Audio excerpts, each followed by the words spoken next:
নমস্কার বন্ধুরা, আশা করি সবাই ভালো আছেন। তো আজকের রেসিপি হচ্ছে বরবটির কচুরি। তো বাজারে গেলাম মটরশুঁটি কিনতে, জানেন এত দাম মটরশুঁটির। আচ্ছা, নতুন উঠছে শীতের সবজি, তা দাম তো হবে। তো ভাবলাম যে কচুরি যখন খেতে ইচ্ছা গেছে, তো কী দিয়ে বানানো যায়। দেখলাম অনেক বরবটি ছিল বাড়িতে, তো তাই ভাবলাম বরবটি দিয়ে বানিয়ে দেখি কেমন লাগে খেতে। তো রেসিপিটা ভালো লাগলে প্লিজ চ্যানেলটাকে একটু সাবস্ক্রাইব করে দেবেন। আর বন্ধুরা, পুরো ভিডিওটা দেখার অনুরোধ রইল। তো সামান্য 1 চামচ নুন দিয়েছি আর 1 কাপ তেল দিয়েছি, দিয়ে ময়দাটা বেশ কিছুটা সময় ধরে মেখে নিলাম জল দিয়ে। ময়দাটা মেখে রেখে দিয়ে আমি এখানে বরবটিগুলোকে কেটে ভালো করে ধুয়ে নিয়েছি। তো কড়াইয়ে কিছুটা জল দিয়ে আমি বরবটিটা সেদ্ধ চাপিয়ে দিলাম। তো বেশ কিছুটা সময় ধরে সেদ্ধ করে নিয়েছি, নাবিয়ে রেখে দিয়ে আমি এখানে মিক্সিং জার নিয়ে নিয়েছি। তাতে বরবটিগুলো বেশ ভালো করে জলটা নিকড়ে দিয়ে দিলাম। দিয়ে 2টো শুকনো লঙ্কা দিচ্ছি। বন্ধুরা, আপনারা কাঁচা লঙ্কা দিতে পারেন, আমার কাছে কাঁচা লঙ্কাটা ছিল না বলে আমি 2টো শুকনো লঙ্কা দিয়েছি।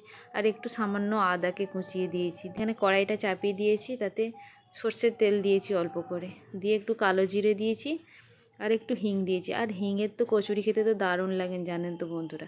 একটু হিং ফোড়ন দিয়েছি যাতে বেশ সুন্দর গন্ধটা ছাড়ে। আমি তো বরবটিটা পেস্ট করেই রেখেছিলাম, ওটাকে দিয়ে দেব।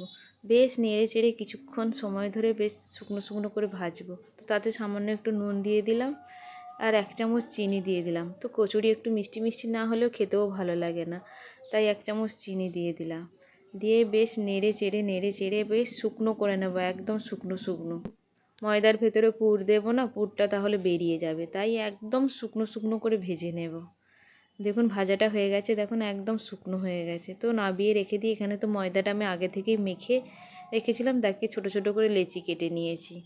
মানে না লুচির সমান কেটেছি না রুটির সমান, বেশ মাঝারি সাইজের লেচিগুলো কেটে নিয়েছি। নিয়ে তো একটু বাটির মতন করে ফোল্ড করে নিয়েছি, নিয়ে ওতে পুরটা দিয়ে দেব। তো প্রথমেই পুরটা দিতে যেয়ে দেখুন একটু ঘেঁটে গেছে, তো দ্বিতীয়বার দেখুন ঠিক ভালো হবে। এই দেখুন একটু বাটির মতন ফোল্ড করে নিয়েছি, নিয়ে ওতে পুরটা দিয়ে দেবো। একটু আস্তে আস্তে কাজটা করতে হবে আর কি, না হলে তো এটা খুব সূক্ষ্ম জিনিস, ময়দাটা যদি বাইরে পুরটা বেরিয়ে যায় বেলতেও অসুবিধা হবে। এইভাবে আমি পুরগুলো সব দিয়ে রেডি করে নিলাম, নিয়ে এবার আস্তে আস্তে বেলে নেব।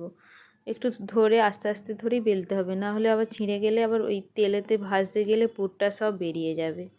বেশ কিছুটা সময় ধরে আস্তে আস্তে আমি বেলে নিলাম। তো কটা বেলে রেখে দিয়ে আমি এখানে কড়াই চাপিয়ে দিয়েছি গ্যাসটা অন করে। তাতে বেশ কিছুটা সাদা সাদা তেল দিয়ে দিয়েছি, মানে লুচি ভাজতে যতটা তেল লাগে। বেশ তেলটা গরম হয়ে যেতে আমি দিয়ে দিলাম, দিয়ে বেশ উল্টে পাল্টে একটু ভালো করে ভেজে নেব। দেখুন একটু গ্যাসটা কমিয়ে যদি না ভাজি তাহলে এটা ভেতরটা কাঁচা থেকে যাবে, তাই বেশ উল্টে পাল্টে ভেজে নিলাম। দেখুন ফুলেছেও কিন্তু দারুণ সুন্দর। এইভাবে আমি যে কটা বেলে রেখেছিলাম সব একে একে ভেজে নেব। ফুলছে খুব সুন্দরভাবে। যদি আমার বরবটির কচুরি রেসিপিটা ভালো লেগে তাহলে একটা কমেন্ট করবেন। তো বন্ধুরা, এইভাবে একবার বানিয়ে খেয়ে দেখবেন, কিন্তু দারুণ লাগে। সবসময় তো মটরশুঁটি কেনা সম্ভব নয়, এত মটরশুঁটির দাম। তো মটরশুঁটির তো দাম হবেই বলুন, এই তো ঠান্ডাটা পড়ছে আর নতুন মটরশুঁটিও উঠছে, তো দাম তো হবেই। দেখুন খেতেও দারুণ সুন্দর হয়েছে। এই দেখুন,